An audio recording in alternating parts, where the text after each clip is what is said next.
I'm very grateful for the opportunity to be part of this gathering, even though I'm not able to be with you in person today.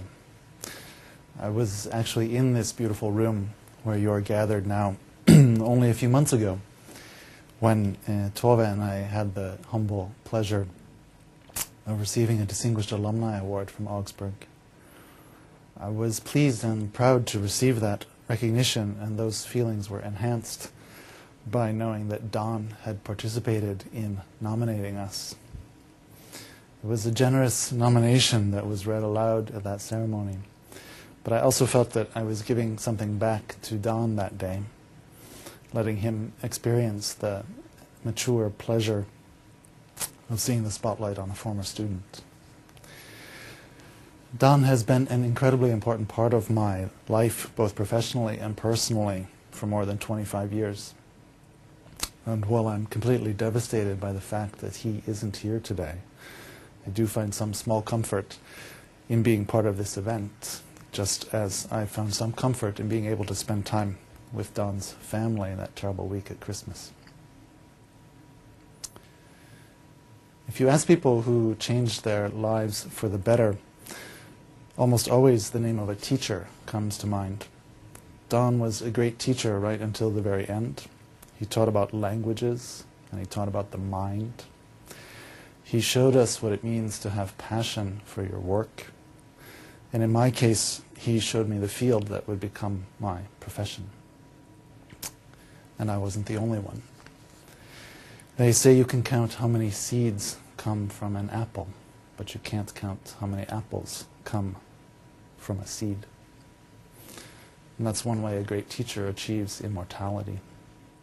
He inspires and he motivates, and he shows endless joy at his students' small discoveries. He becomes a mentor, and Don was certainly my mentor.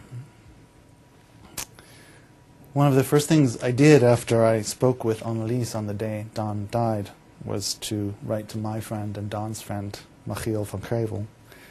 Michiel was an exchange student at Augsburg in 1981 and 82, and we lived next door to each other in Ernest Tower. I wrote to Michiel that my plans for the next day had taken a dramatic change. Originally, I was planning to use that day to do some more editing on work Don and I had done together in Tromsø last May. But with tears falling on my fingers, I told Michiel that I would instead spend the day drafting a necrology for him. I also wrote to Kyle Christensen, a student of Don's who came to Augsburg later than Michiel and me, but who, like me, became a professional linguist because of Don. Kyle and Michiel and I worked together to turn my draft into a shared celebration of our teacher, which we published on a website called The Linguist List. We shared our grief as we wrote, but we also had a laugh or two, thinking of the wonders of Don's life and how privileged we were to know him. In that correspondence, Michiel told me about the orientation meeting for foreign students that he attended upon arrival in Minneapolis. Don was there to welcome them all, and as they went around the room, each one telling a little about their background, Don would address them in their native language. If there was a student who spoke a language that he didn't know, he would invite them to his office and start learning it. We remembered what became almost a game among students, trying to find out how many languages Don knew. And when we asked him, he would say that he didn't really know himself. If we pushed a bit further and asked him how many languages he could teach an introductory course in, he would pause and maybe start counting, and then he would say, well, I could teach an introductory course in any language. This was a comment that did not reflect any immodesty. Don was utterly unpretentious, but he was simply reporting the facts. Michiel and Kyle and I tried that game again in December among ourselves. We managed to list a dozen languages we knew him to speak fluently, another dozen that he knew well enough to confidently draw examples from. But we couldn't begin to count the scores of languages he could read, nor the nearly endless list of languages he had studied. Don affected the lives of his students with his boundless enthusiasm. Michiel and Kyle and I all talked about Don's Introduction to Linguistics course as one of the most exciting academic experiences we've ever had the privilege to be a part of. And that was because of Don. It was the moment when we all met a great teacher, a teacher who became a mentor, a colleague, and a friend. We were excited by that course because of the way he taught. His factual knowledge of a range of languages was astonishing. It seemed like every day he would pull out of his head examples from languages we'd never even heard of. His drive and curiosity and creativity and enthusiasm were infectious. If we ever managed to contribute an idea or a solution to a problem, it felt like he would drop other plans for class so he could completely focus on us, being sure that he understood our proposals, especially if we had new data. He loved to learn new words in any language. One time in Tromsø a couple of years ago, he had been reading through the library in my colleague's office, and he came in to me and joyfully announced that he had learned a new word in English for the first time in decades, and he was ecstatic. There's something that we should all understand about Don and his relationship to his work. He was a researcher and a scientist. Everyone who works like Don hopes to have the experience of discovery. Our lives are devoted to creating new knowledge, to understanding things better, to finding insight in what it means to be human. And Don had this experience. Not only did he know a lot of languages, but he had a deep understanding of what it means to know a language.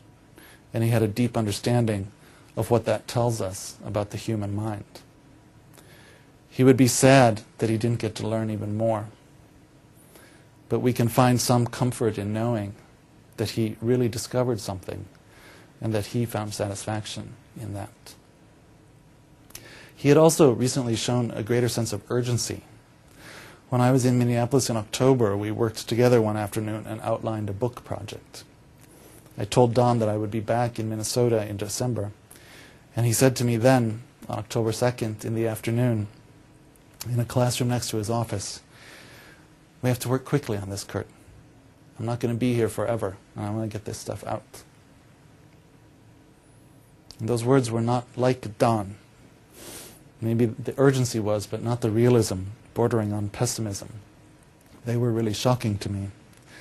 I tried to work faster this fall, but I still want to say to Don, "Wait, I need to talk to you about a few things, and I have some more ideas, and I think that you'll like them." Not getting to talk to him about these things makes me very sad today. There's a short poem that every Norwegian child knows by heart. I know most of you don't speak Norwegian, but it's very short, and I think Don would like it if I would read it first in Norwegian. It says, "Det det store, og det det glupe, at merke det sten, og mannen han stupe." It's a poem about Tord Føllesen, the standard bearer for St. Olav at his final battle at Stiklestad. Føllesen was felled from behind, and as he fell, he drove the standard into the ground. And that was the basis for this poem, which says, this is what was great about this man, that his banner remained standing as he fell away. Don has fallen away, but his banner remains standing. It's the banner of passion for knowledge and curiosity. It's the banner of optimism and interest and a love of languages. It's the banner of genius that he passed on to 5 sons he loved. And it's the banner of humility he expressed every time he talked about his gratitude for getting to share so much of his life with his beloved Annalise. It is endlessly sad that Don has died. But there is great joy in the fact that he lived.